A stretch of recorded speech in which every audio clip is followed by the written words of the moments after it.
ओम शांति। आपका प्रश्न है, मुरली में आया, परमात्मा ने बताया कि हम सबका आदि मध्य अंत का राज बताया है और इस वाक्य का क्या अर्थ है। और दूसरा प्रश्न, सभी कहते हैं प्रलय होगी, बाबा भी कहते हैं, माना परमात्मा भी कहते हैं प्रलय होगी, सब कुछ खत्म हो जाएगा, और कभी कहते हैं प्रलय नहीं होती है। तो ये कंफ्यूजन दूर करें। उत्तर है, देखो, ये जो सृष्टि का इतिहास कहो, भूगोल कहो, ये सब परमात्मा ने आके बताया कि ये सृष्टि कैसे शुरू हुई। हम सतयुग में स्वर्ग में क्या थे, जब सृष्टि की शुरुआत हुई तो सतो प्रधान सब थे, वही आत्माएं या ये सृष्टि मध्य में क्या हुआ, अभी अंत में क्या है, और फिर से हम क्या बनने वाले हैं। ये राज है, दुनिया में किसी को भी नहीं पता है कि ये आदि मध्य अंत क्या था। तो ये परमात्मा ने आके हमें क्लियर समझाया कि जो आत्माएं शुरुआत में आती है, जो शक्तिशाली आत्माएं हैं, जो परमात्मा के नजदीक वाली आत्माएं हैं, वही देवी देवताएं हैं। वो शक्तिशाली आत्माएं पहले सृष्टि पर आती है, और सृष्टि सारी विश्व माना ये प्रकृति भी सतो प्रधान है और आत्माएं भी शक्तिशाली और सतो प्रधान है, इसीलिए वहां सुख ही सुख होता है। ये शुरुआत बताई, और कैसे धीरे धीरे आत्मा की कला कम होती है, और जैसे आत्मा की कला कम, मनुष्य आत्माओं का जन्म बढ़ते जाते हैं और आयुष्य कम होती जाती है। जब आत्मा में शक्ति है तो आयुष्य लंबी है, सुख ही सुख है। तो फिर कैसे द्वापर में हम आए, आदि कला हो गई, और द्वापर से कैसे दूसरी आत्माएं देवी देवताओं के सिवाय नीचे आती है और कैसे पाठ बजाती है, और फिर कलयुग में अंत में कैसे हमारे पाप कर्म बढ़ जाते हैं, और ये विश्व की जो पॉपुलेशन है कैसे बढ़ी। हम पॉपुलेशन चार्ट देख रहे थे, 1900 जब था, तो उस समय कहते हैं सिर्फ 160 करोड़ आत्माएं इस दुनिया में थी, और अभी हुआ कितना, अभी ही 800 करोड़ हो गई।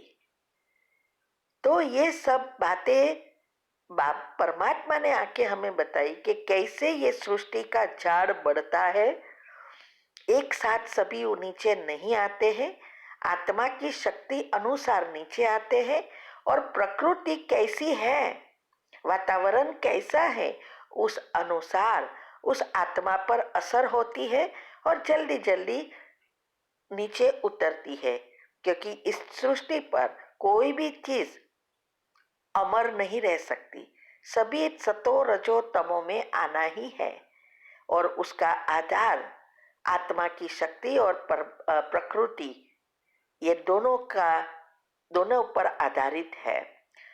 और फिर परमात्मा जैसे गीता में कहा है, उस अनुसार कैसे वो आते हैं और कैसे फिर से वो आत्माएं जो पहले देवी देवता थी, वो अभी अंत में एकदम कला नीचे उतरने से गरीब हो गई है, माना दुखी, संस्कार नहीं रहे हैं, फिर से उसको देवी संस्कार कैसे करना है, लाना है। और ये सृष्टि के आधार मूर्त और उद्धार मूर्त पूर्वज कुलदेविया कौन है और कैसे फिर से बन सकते हैं, ये सब राज जो है वो परमात्मा ने आके बताया। इसको कहते हैं आदि मध्य अंत का राज। और इसके बारे में आपको अगर ज्यादा जानना है तो YouTube पर हमारी जो चैनल है शिव शक्ति मेडिटेशन बीके कुसुम, इसमें आपको बहुत अच्छे जवाब मिल जाएंगे। बहुत राज रखे हैं, शास्त्रों, भक्ति, सायंस, कुंडलिनी, चक्र, इस सबको मिलाकर परमात्मा का ज्ञान का मंथन करके बताया है, तो वो आपको सुनना पड़ेगा। दूसरा आपका जो प्रश्न था कि प्रलय होगी तो सब कुछ खत्म हो जाएगा, और दूसरी तरफ कहते हैं प्रलय नहीं होती, और दुनिया में भी सब कहते हैं विनाश होना है। लेकिन परमात्मा क्यों कहते हैं कि प्रलय नहीं होती और प्रलय होती है? दुनिया में तो एक ही बात कहते हैं कि अभी विनाश होना है और सब कुछ खत्म हो जाना है, क्योंकि वो आत्माओं को पता ही नहीं है कि नई दुनिया ये कैसे आने वाली है, कैसे ये चक्र घूमता रहता है, कैसे ये झाड़ बड़ा होता है, कुछ पता नहीं है, तो वो सब डरते रहते हैं। लेकिन परमात्मा ने कहा प्रलय होगी, अर्थात ये जो भी तमोप्रधान चीजें हैं वो सब खत्म होगी, लेकिन प्रलय के पहले स्थापना हो रही है। क्या किसकी स्थापना? स्वर्ग की। वो स्थापना स्वर्ग की कहाँ होती है? हमारे अंदर हमारे संस्कार परिवर्तन करके आत्मा की शक्ति को बढ़ाना है, और जब आत्मा की शक्ति बढ़ती है तो ये डायमेंशन जो है फिर से एनर्जी के डायमेंशन रिसेट हो जाते हैं, और ये जो एनर्जी के डायमेंशन है वही वो आत्माएं हैं जो 33 करोड़ देवी देवता है, और उसमें भी 9 लाख आत्माएं जो कुलदेवियां हैं वो पहले 4 डायमेंशन ऊपर के हैं, 7, 8, 9, 6, ये सब डायमेंशन उनके हैं। इसके बारे में हमने ये भी टॉपिक रखा है 10 डायमेंशन, वो भी आप सुन सकते हैं। तो ये पहले स्थापना हो रही है। अभी जो कोई परमात्मा को पहचानता है और उसके अनुसार मत पर चलकर पुरुषार्थ कर आत्मा में जो शक्ति बढ़ती है वही डायमेंशन एनर्जी सेट करती है, और उसका प्रभाव फिर प्रकृति पर पड़ेगा, और प्रकृति भी सतो प्रधान बन जाएगी। फिर जो भी स्थिर स्थूल चीजें हैं वो विनाश हो जाएगी, कोई भी चीज नहीं रहेगी, लेकिन साथ साथ वो आत्माएं भी नीचे है जो नई सृष्टि की स्थापना करने वाली है। तो वो क्योंकि अगर ये प्रलय कंप्लीटली हो जाए तो नई दुनिया बन नहीं सकती। तो ये जो आत्माएं पहले थी पहले जन्म वाली, उसको कोई जन्म देने वाले तो होंगे ना, तो वो सब बातें जो है परमात्मा ने आके बताई। तो एक साइड दुनिया स्वर्ग तैयार होगा बाद में विनाश के बाद, और दूसरी साइड आत्माएं उसका हिसाब किताब भी चुकतू करेगी। ये बात हमने कृष्ण का जन्म और विनाश, ये बात में आपको समझ में आएगी कि कैसे कौन सी आत्माएं ये हिसाब किताब चुकतू करेगी और कौन सी आत्माएं नई सृष्टि की रचना में होगी। ये सब बातें वहां आपको समझ में आएगी। ठीक है, ओम शांति। आपका प्रश्न है कि अगर हमें अपने अंदर की जो गलत आदतें संस्कार कम या बंद करने हो तो क्या करें?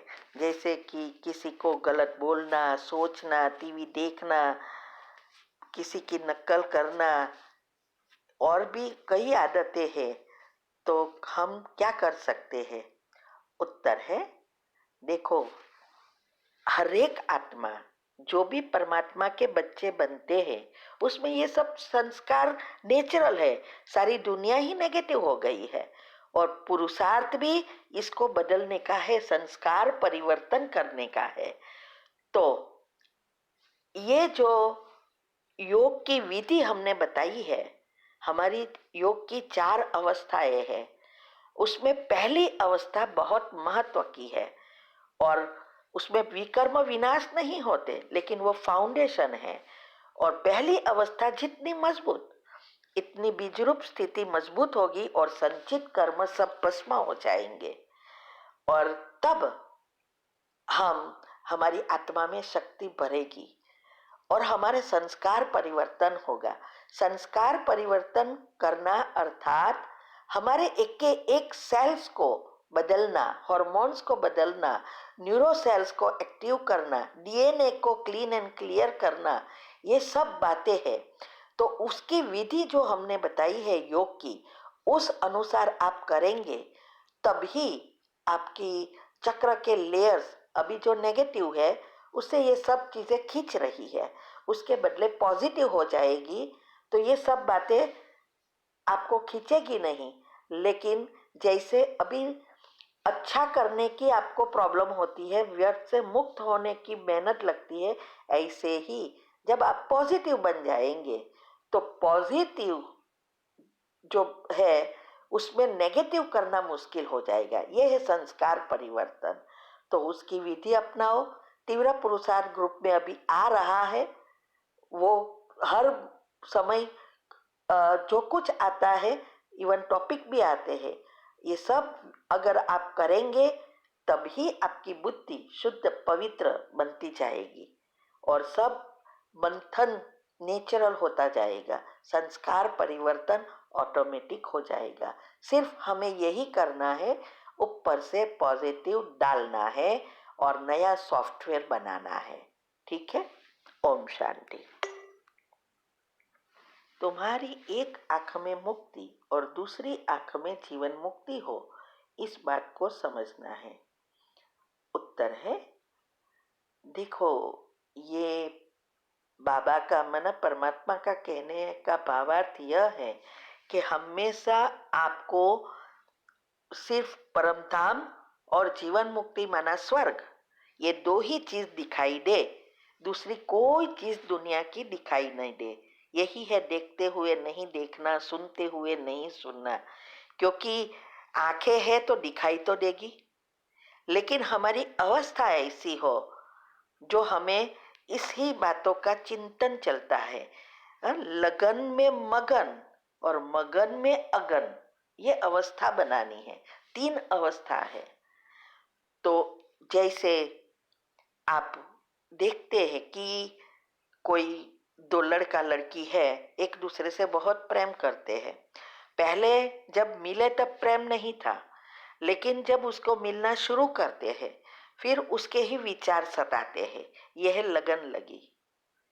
फिर उसमें मगन हो जाते हैं। जैसे जैसे वो मिलना शुरू हो करते हैं तो वो उसको ही देखते रहते हैं, सब कुछ काम करते हैं। ऐसे नहीं कि घर में बैठ के एक ही जगह पर बैठ के उसको याद करेंगे, नहीं, सब कुछ करते हैं। चाहे पढ़ते हैं, चाहे घर का काम करते हैं, चाहे स्कूल जाते हैं, चाहे बाजार जाते हैं, लेकिन उसको वही बातें याद आती रहेगी जो उस लड़के के साथ बिताई होती है। तो ये है लगन। और तब एक समय आता है, बस यही बातें के सिवाय और कुछ नहीं, और कुछ नहीं दिखाई देता, और उसके बिना, उसकी याद के बिना रह नहीं सकते। तो ये अवस्था है जब हमें परमात्मा मिलता है और हमें जो बातें समझाती है वो समझ, ये बातों को, जो भी बात हम सुनते हैं पढ़ते हैं, उसको समझकर धारण करके प्रैक्टिकल जीवन में यूज करेंगे। हमारी यही मगन, लगन, मगन और अगन अवस्था बनानी है। और तब हमें सब कुछ करते हुए भी सारा दिन बुद्धि में यही दिखता रहेगा, बस अभी स्वर्ग और परम धाम। यह है एक आंख में मुक्ति, दूसरी आंख में जीवन मुक्ति। एक आंख में परम धाम, दूसरी आंख में स्वर्ग, माना उसके सिवाय स्थूल चीजों दिखाई ना दे। क्योंकि जहां हमारा इंटरेस्ट होता है वहां वो चीज बीट हमारे सबकॉन्शियस माइंड में बैठ जाती है, क्योंकि सबकॉन्शियस माइंड उस समय खुला हो जाता है। तो जब हमारा इंटरेस्ट दुनियावी चीजों से निकलता जाता है, मना, और बाबा की बातों को महत्व समझकर उसमें निश्चय बढ़ता है, तब ऑटोमेटिक हमारा सबकॉन्शियस माइंड में यही बातें छप जाती है और वो बाहर आती रहती है। तो इसकी विधि जो हमने तीव्र पुरुषार्थ ग्रुप में, यूट्यूब में जो कुछ रखा है वो सुनना शुरू करो, उसको समझो, पॉइंट लिखो, प्रश्न पूछो, ये सब करने से बुद्धि घिसेगी और अंदर जो भी राज पड़े हैं वो बाहर आना शुरू हो जाएगा। अगर हम कर सकते हैं तो क्या आप नहीं कर सकते? कर सकते हैं, लेकिन मेहनत नहीं करते हैं। तो हमें तो किसी ने नहीं बताया, सिर्फ बाबा ने ही सब डायरेक्शन देके जो बताया वो करते रहे और पहुंचे। अभी हम इंस्ट्रूमेंट बने हैं, निमित्त बने हैं, आप सबको बता रहे हैं कि क्या करना चाहिए। करेंगे तो पाएंगे। ठीक है। ओम शांति।